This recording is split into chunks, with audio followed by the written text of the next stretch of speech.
Welcome. Hello, good afternoon, and welcome to session 14 of the Talking Aspergers with Andrew sessions, where I talk about things related to Asperger syndrome in the workplace and helping people who have Asperger's with their own issues and their own problems and challenges, but also in how we can help them get into employment and support themselves as well as their colleagues in how they communicate with each other.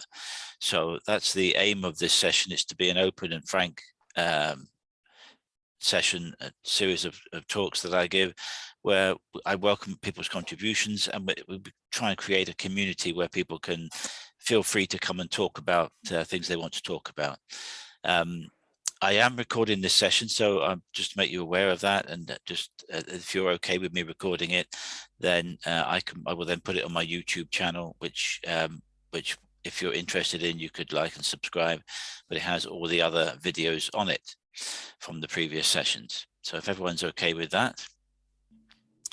Okay, well, today I'm talking about the often neglected aspect of feedback and why feedback is important, and the right type of feedback, not just the negative feedback that sometimes can be the only feedback you get from colleagues or your bosses when you didn't do something right. But you should also get feedback from any task that you complete. It doesn't need to be a long and lengthy thing unless that is necessary because of the nature of the project.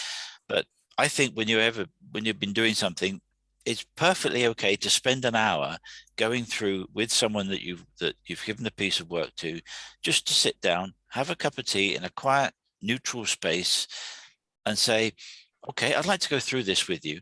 Then have a checklist and go through it point by point. Start off by saying, well, what went well? What did you think went well, and how that person handled any particular challenges that came with it? And so start off in a positive way. What went well, how they handled it, and then gradually build up to, well, were there any issues, any difficulties? I noticed you might have struggled with a certain aspect of it. Do you want to talk about that? And give the person that you're having the meeting with the time to assimilate what you've said and then answer your points. And as we've said before on some of these talks, is when you get to that position where you're asking someone who has Asperger's syndrome or autism for a question, be prepared for them to be quiet for a moment, because what they're actually doing is they're processing all of the information that you've just given them in this little session that you've talked to them about, and they're then processing that so that they can come up with an answer. So they're not actually ignoring you. So that extra additional moment of silence is actually a good thing, because they're thinking about what you've just said so that they can give a full and complete answer to it. And it's really, really important that when you're having this feedback discussion with your colleagues, your people that work with you, that it's a two-way conversation. It's not just the boss, the managers, the supervisor saying, well, that bit went well, but you didn't do well with that, and you didn't communicate well with that person, and that. It has to be, you have to give the person who's done the work the opportunity to feedback to you.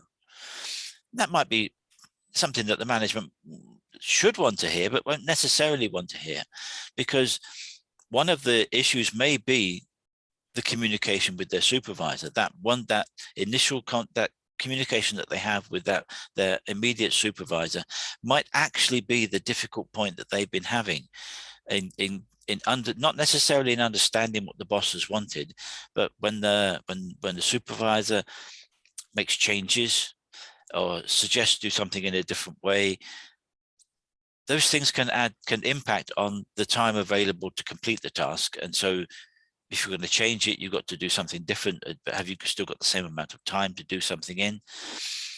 And if you haven't got the same amount of time, what's going to give? Is the quality going to give? Is the content going to give? Because you can't ask someone to make a change and still expect them to have it completed in the same length of time if you've then changed the scope of work that you're giving them. So it's really important that the person who's had the work is allowed to communicate and feedback to you, the supervisor. And that might be, I struggled with the changes that you kept asking me about, or that you weren't available when I needed to ask you questions about something. So I had to use my own initiative and make my own decisions. And I emailed you about those, or I spoke to you about them later on in the day, but I didn't get any feedback about that. And so I had to assume that what I was communicating to you by you've given me this change and I'm going to do this was okay. Because if you don't, in a reasonable time, tell me that you don't want me to do that, then I have to assume that what I've fed back to you is the way you want me to go. And being able to have that communication is really important, because the person who's done the work doesn't set out to do it wrong. Very, very few people deliberately set out to fail in what they're doing. And there's usually some very serious underlying issues when that happens. So if we put those to the side for a moment, most people want to do a good job and have the tools and the support to be able to do that job.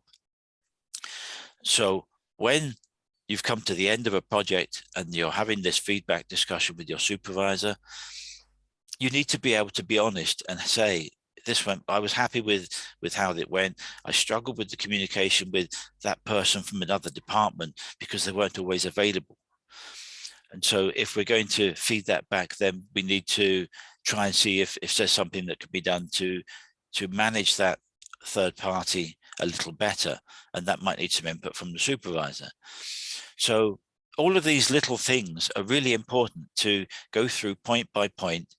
And as I said, give the person who did the work the opportunity to feed back to you, the boss. Let's have a quick drink. I used to be a geologist in the construction industry way before I knew I had Asperger's syndrome. And one of my bugbears was getting a new piece of work, which was similar to a piece of work that we'd done before. And it was a case of, okay, go and do what we did before on that report, write that report and do it the same as what we did on our last job. Now, that might be absolutely fine, providing someone has actually asked the question and got the feedback that what we did last time, did that work for them? Did that work for the client? Or did they have to make changes? Or did someone have to change the design because they found things different when they got to site to build it? Has that been fed back to the team? Otherwise, you're just going to make the same mistake again if you're just asked to do the same piece of work again. So it's really important that the feedback comes not just from you and the person working for you, or you and your supervisor, depending on which one of those parties you were, but the bigger picture.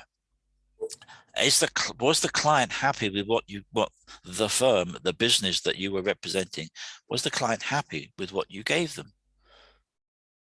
Has someone asked that question? Because it's really important to do that, because there's so many pitfalls that can happen by not asking that question. It's just admitting Laura here. So, and that needs to be fed back. And it may well be that in communicating with your supervisor, you might be finding that some of the issues that you've had are actually that communication you have with your supervisor. Hi, Laura, welcome. Hi, thanks.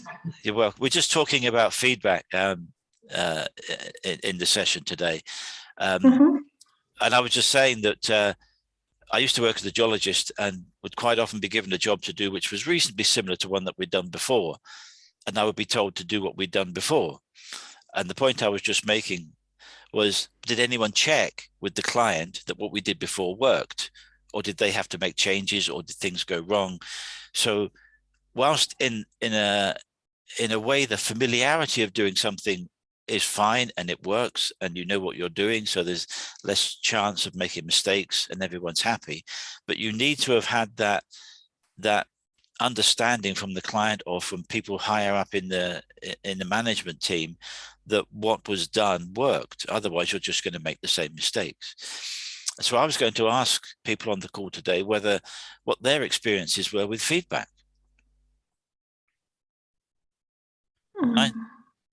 Nigel? Yeah, I think that feedback tends to be pretty much as you suggested, but it does tend to be more one way, so that the person receiving it doesn't get given a lot of opportunity to feedback the other way. And yeah, you just come to accept it over time, really, that's the way it normally happens. But I can clearly see the advantages of it, a two-way conversation. It makes much more constructive. Yes, yes, it is. And the other point to that is it actually gives the person who did the work the sense of belonging and the sense of value, that actually their opinion matters. What they have done, they've spent a week or 2 weeks or a month doing this piece of work, that they're not just brushed aside and the work is taken over by the manager and it's handed over to the client, and you're left there thinking, well, did we do a good job? Were there things that we could do better? Because I've got some thoughts on that myself. And not being able to communicate that and have that discussion can be very demoralizing for the person concerned. So I think, just as I said as one of the other sessions when I talked about setting out the task that you're doing, and that needs to be a two-way conversation with your teams, having the feedback needs to be a two-way conversation as well. Just wondering, Damien, whether you've had experiences, good or bad, of feedback. Yeah, I like almost to ask for feedback, but not only just at the end of a project, but at several stages, because I find that maybe especially when multiple people are involved in a project, the end goal can shift throughout the project, depending on what the requirement is. And I sometimes find it difficult to follow. Sometimes if the goals are set out or instructions set out in a sort of messy way or through multiple conversations rather than a clear pattern. So I find that I like to get feedback at multiple stages through a project to find out whether firstly the goal is still the same. If the goal is not achievable with the methods we're using, especially, I need to clear understanding of whether the goals have changed or whether we need to do something different to achieve the aim. So that's fun. I suppose that's all to do with clarity of communication. Yeah. Because sometimes things can go amiss sort of during the project. I also find that it then helps me to understand the person who's running the project better. I find that it will then motivate me to probably do a better job by reviewing in a way myself what has happened so far and what's left to do. And then I suppose at the end of it, it's an evaluation of how successful it was. And it's all part of continuous learning, I suppose, to understand the good points and the bad points and what needs to happen now. Because sometimes you can finish a project and you're wondering whether that was actually good or bad. It's easy to sort of overthink these things and wonder, was that, did they like that project or was that really no good? So communication, I think, is essential to understand and to continuously improve, for the next time. Yeah, I can sympathize with that. I've had a lot of experience of that, particularly with people above my manager's level and above that person. So 2 or 3 levels detached from you. You might bump into them in the corridor or something a month down the line, and you might be having a conversation, say, how did we go with that project? And they'll be, well, we had this problem, we had that problem. But when is someone going to communicate that to us? Because, we need to understand, the people who are doing the work need to understand if something hasn't gone right, what was it that went wrong? Was it communication? Was it a change in brief? Was all of the things that you can think of. So rather than that, just people at those sort of senior manager levels keeping these things quiet to themselves and hoping that the problem goes away, or that in a more serious situation, they don't get lumbered with that same person doing the next piece of work for them because they make mistakes. You can't continually have that situation where someone is always deemed to be making mistakes. If they are making mistakes, then there needs to be a clear communication with them when it's happening or just after it's happened to see if there's a problem. And because the problem might not be that person, the problem might be the communication, just as Damien said, might be the communication with the person who's given them the work or the supervisor. And that breakdown, that lack of understanding, lack of clarity was the word you used there, Damien, is the thing that is causing the problem. And if it's continually happening, then those two people, or the supervisor and the teams, clearly aren't getting on. And it may well be that the bigger picture feedback is that your supervisor, your immediate supervisor or manager, might actually be the person who needs to go on some training to understand how to delegate, how to instruct, and how to guide and support and motivate the teams. And I mean, I spent a lot of my time, particularly when I was starting out as my geological career, quite demotivated by the dictatorial way in which some of my colleagues and my managers would treat me and my other colleagues at a similar level to me.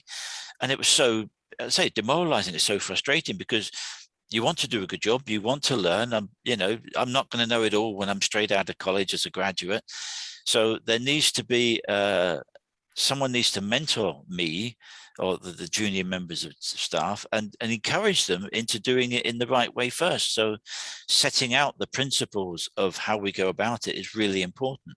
And if that doesn't happen, the person at the blunt end is left wondering, which way do I go? Do I do it this way? Do I do it this way? I can't speak to my boss because he's constantly on the phone, or he's out the office on meetings. What do you do? What do you do? And so that's where systems break down, because of the lack of clear lines of communication. Laura, you were nodding your head a lot there. Have you had some experience of this?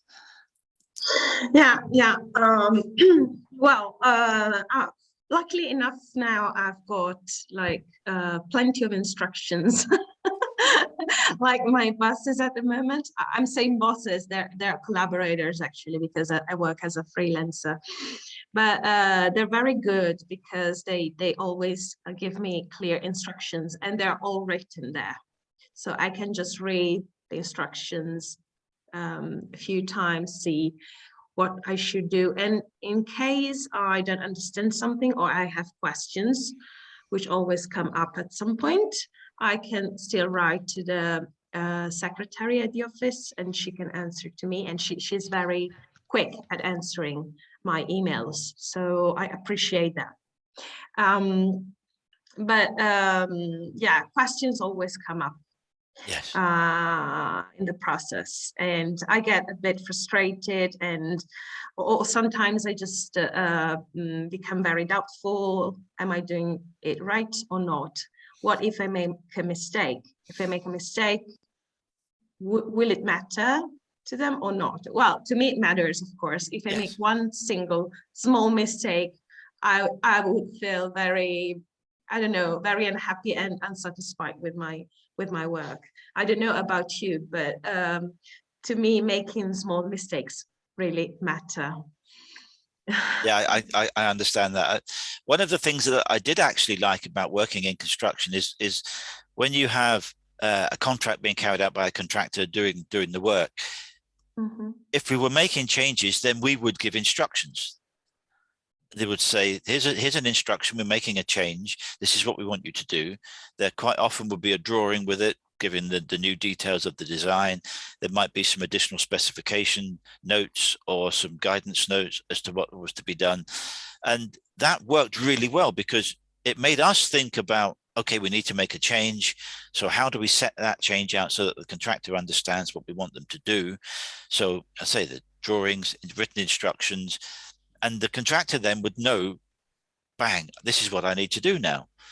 There would then be a separate discussion as to, well, actually, this is going to cost us more, or it's going to cost us more, either more money, or it's going to take us more time.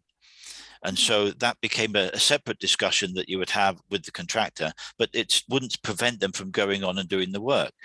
And so if it did need more time or more money, we would have to refer to the client, but they may be able to employ more resources so that they could do it within the same time. So there would be a cost for the additional resources.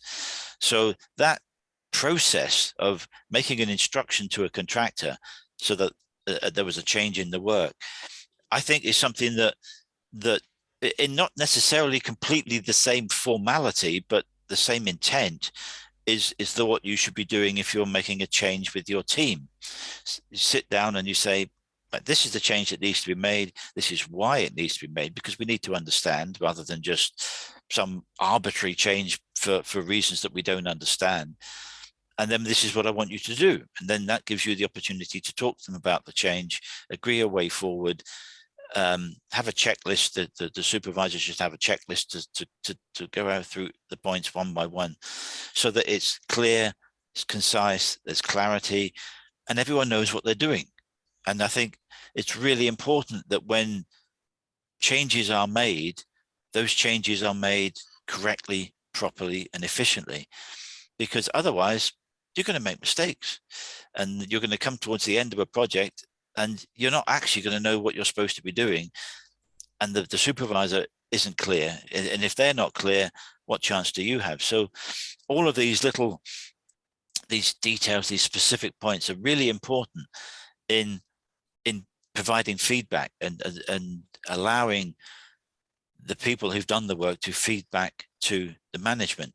And as I said a little earlier, it may well be that if they're continually getting the same type of feedback about the same type of point or issue, whether that's a personnel issue or a technical issue, that there may be some additional training or additional software, or senior management need to take on board and look at that across the company, that they may need to implement new systems or revise their systems.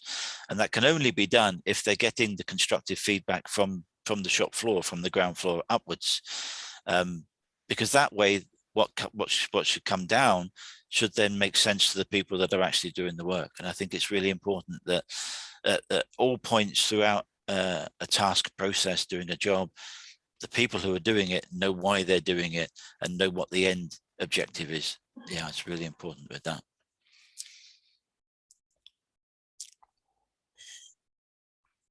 Did anyone else have any other thoughts on feedback in the workplace?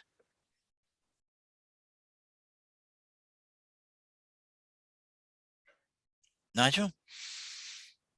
No, not really, because I'm coming to this session on a slightly different basis, because I'm interested, having seen your various LinkedIn things about Asperger's. It's a syndrome that I've been aware of, but not really fully understood.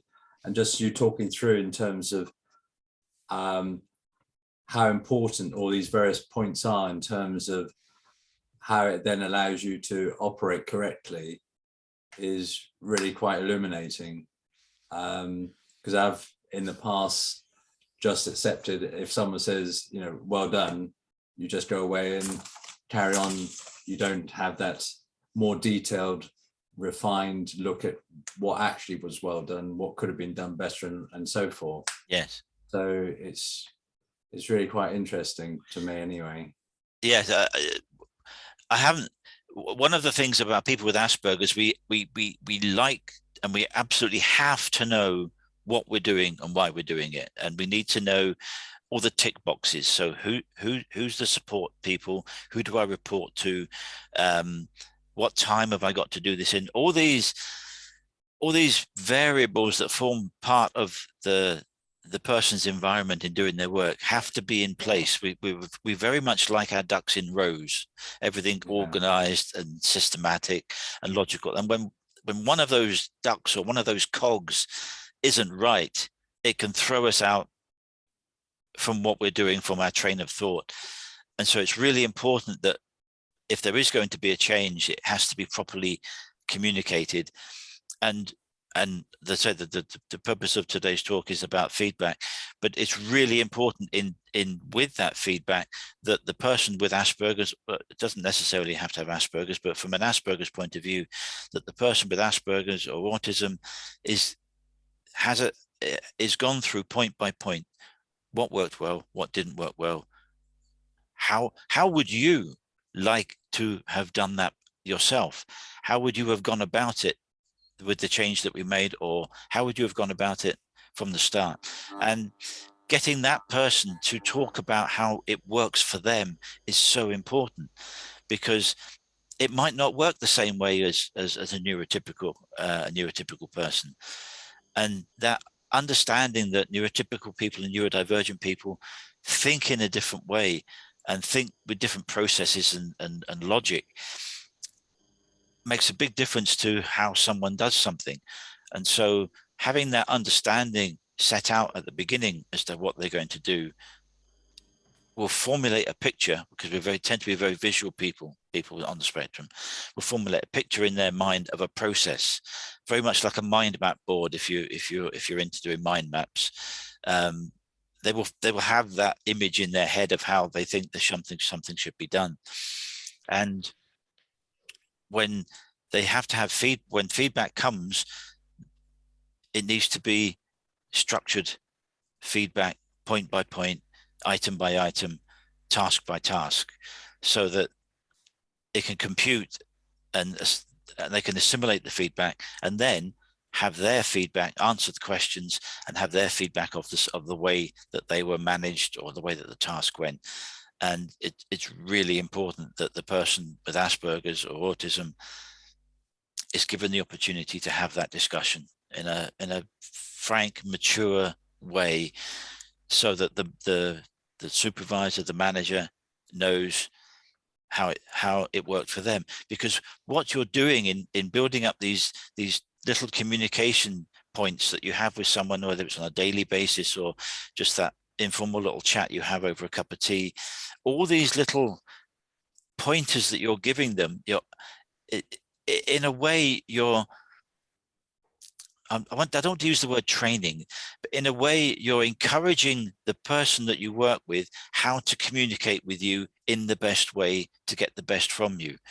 So if we say, well, actually, I prefer it if you did it in this way, I like checklists and point by point, then that's telling the manager not to just come up and say random things, but it means that the manager has got a checklist. He's thought about what he wants you to do, and that process of asking for checklists and enforces the manager to think about how it's going to be done and what processes he thinks needs to be done, so that the structure is there, rather than just go do it yourself and tell me when it's done in 2 weeks' time. That doesn't help anyone, because the person with Asperger's might think, great, I've got 2 weeks to do this and I'll go off and do it. But if the boss isn't communicating and checking up and having your checkup points, they might come in, they might have a surprise at the end of the 2 weeks that you've not delivered what was expected. And that isn't necessarily the person's fault who's doing the work, if they've not had good, clear communication and the feedback from the previous job hasn't been implemented. So it's all part of the mindset of someone who has Asperger's, knowing that they have structure and things are working in a logical, formal, sensible, repeatable, practical way. Yeah. It's interesting because I think that clarifies a lot why, when Laura was saying that if you make a mistake, how devastating that actually is, because you think you've had all the instructions and you make a mistake, and clearly there's a breakdown somewhere in that communication. Yeah. Yeah, I can fully understand that.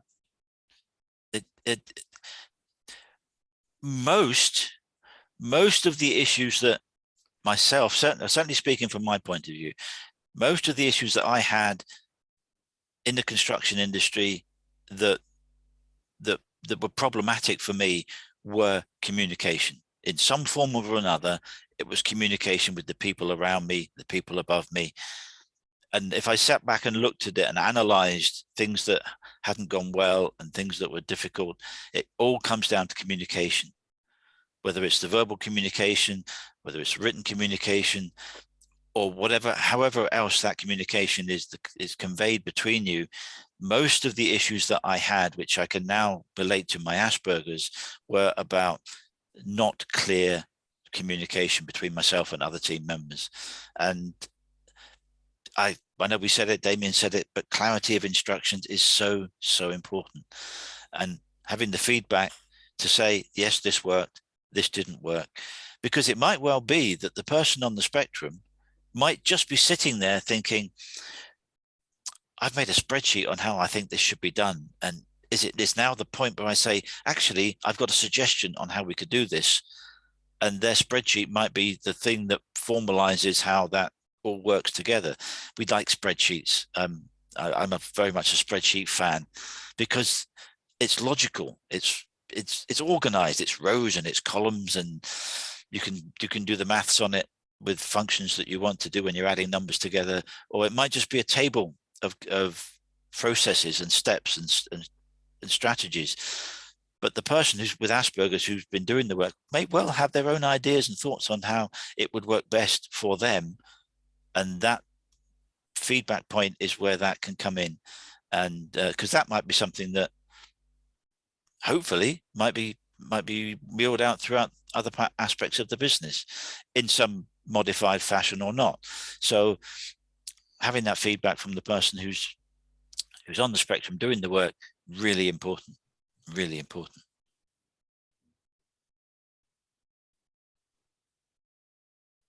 Damien, did you have anything else? No, I'd agree with that. In terms, I like spreadsheets as well. I like clarity of. That's why quite often before I start something, I will then present my methods so that I can be sure that because sometimes might receive an email with instructions and I'll look at it and think that doesn't mean anything. And so I'll try and turn that into something like something that's clear, like a table or something. And I'll send it back to them and say, "Do you mean this?" Yes.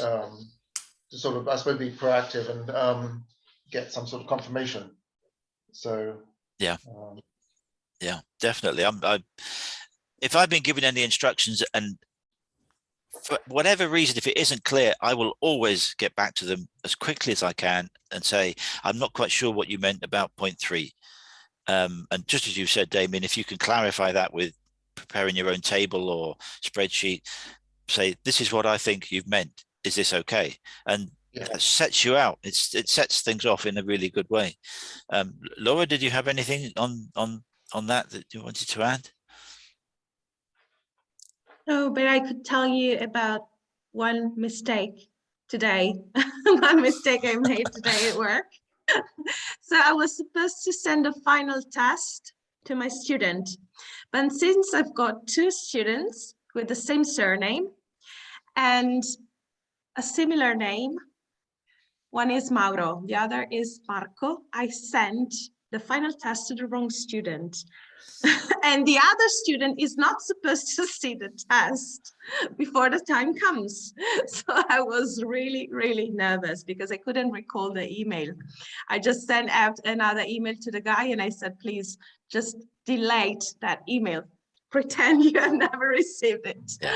But yeah, that was a mistake I made, and I got really anxious about it. It's a simple thing that we could all probably do. But yeah, I get you. It would grate with me if I know I've done something like that.